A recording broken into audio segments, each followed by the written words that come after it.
Aujourd'hui, nous allons parler de banques et de banksters avec Jean-Pierre Chevalier. Bonjour Jean-Pierre Chevalier. Bonjour.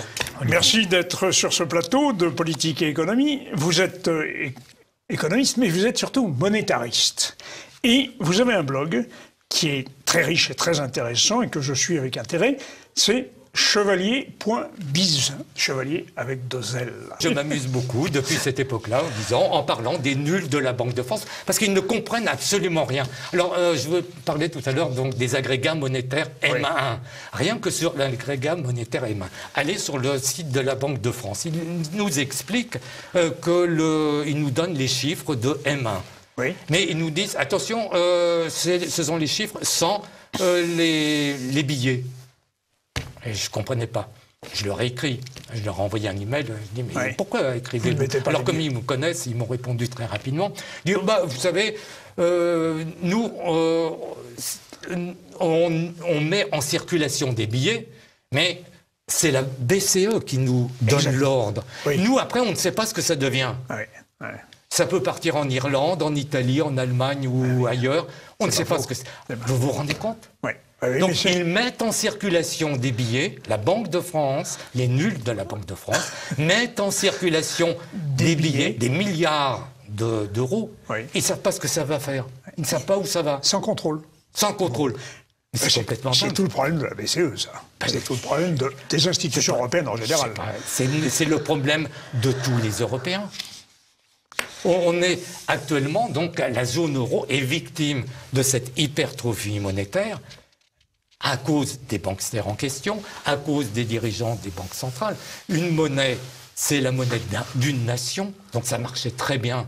Donc pendant tout l'après-guerre jusqu'en 2000, jusqu'en 1999, donc l'Italie, l'Espagne, qui étaient nettement plus pauvres qu'actuellement, évidemment, ont eu une période de prospérité considérable. La France aussi, avec les 30 glorieuses. Donc tous les pays avaient des taux de croissance très élevés, supérieurs à ceux des États-Unis pendant toute la fin des 30 glorieuses. Jusqu'aux années 75, à peu près. Et puis ça a continué encore après. Le taux de croissance était très important. Maintenant, donc, vous voyez ce qui se passe sur les derniers chiffres. Le PIB de la France a baissé de 0,3% en rythme annuel, donc d'une année sur l'autre.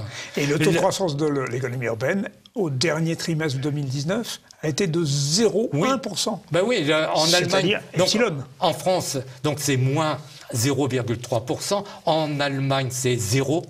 Tout simplement. Et donc, globalement, c'est 0. Pourquoi? Parce qu'il y a eu une création monétaire très importante. Là, on est au cœur même de l'économie. Donc ça, c'est le cœur nucléaire de l'économie. La monnaie, c'est le premier pilier des Reaganomics. Et ça, personne n'en parle en Europe. Il n'y en a qu'un qui comprend ces problèmes-là, c'est Pierre Jovanovic.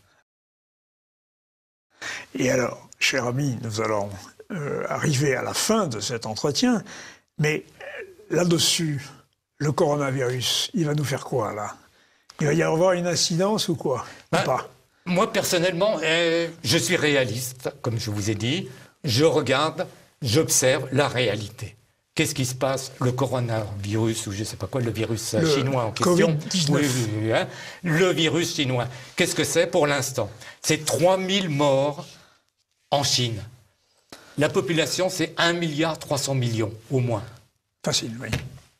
C'est rien du tout. C'est faible. Le nombre d'accidents, de morts, de Chinois qui sont morts dans des accidents de la route, c'est 20 000 par mois. C'est l'ordre de grandeur, à peu près. Par mois? Par mois. Ce qui fait 250 000 par an. Par an? Bon, d'après les chiffres qui circulent, on ne sait pas très bien ce qui se passe en Chine, mais disons que c'est de l'ordre de 250 000 morts par an, 20 000 par mois. Donc, à partir du moment où la plupart des Chinois sont chez eux, ils ne circulent plus, sont confinés chez eux. Le chiffre des morts va baisser considérablement. Donc, il y a au moins 20 000 morts qui ne sont pas morts, 20 000 Chinois qui ne sont pas morts dans des accidents de la route, et 3 000 qui sont morts de ce virus. On est gagnants, ils sont gagnants. Je vais être un peu complotiste. Mais non. À qui profite le... Non, c'est moi qui le suis. À qui profite le crime, alors? Moi, personnellement, je pense que cette histoire de virus chinois, c'est exactement la même chose que le réchauffement climatique. C'est du pipeau total. C'est du pipeau total. C'est du pipeau total.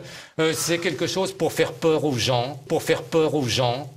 Pour leur dire, mais attention... pour faire passer le 49.3 oui, ça permet par exemple en France de faire passer le 49.3 et tout. Et en fait, c'est surtout aux États-Unis, tous les ennemis de Donald Trump veulent que la récession qui va se passer aux États-Unis se passe avant l'élection présidentielle américaine, avant le mois de novembre.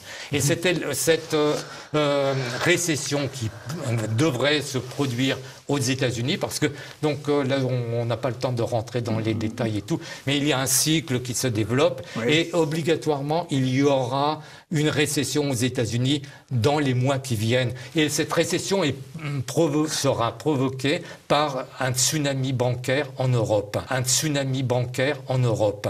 Donc il va avoir des conséquences aux États-Unis. Et donc les démocrates et tous ceux qui sont contre Donald Trump, ils sont très nombreux. Et l'État profond américain. Donc ils veulent précipiter cette récession de façon à ce qu'elle se produise avant les élections présidentielles américaines du mois de novembre, parce que Donald Trump, pour l'instant, dit « mais votez pour moi, regardez, l'Amérique se porte très bien, il y a très peu de chômeurs, il y a une croissance absolument considérable grâce à la politique que je mène et qui défend les intérêts de l'Amérique d'abord ».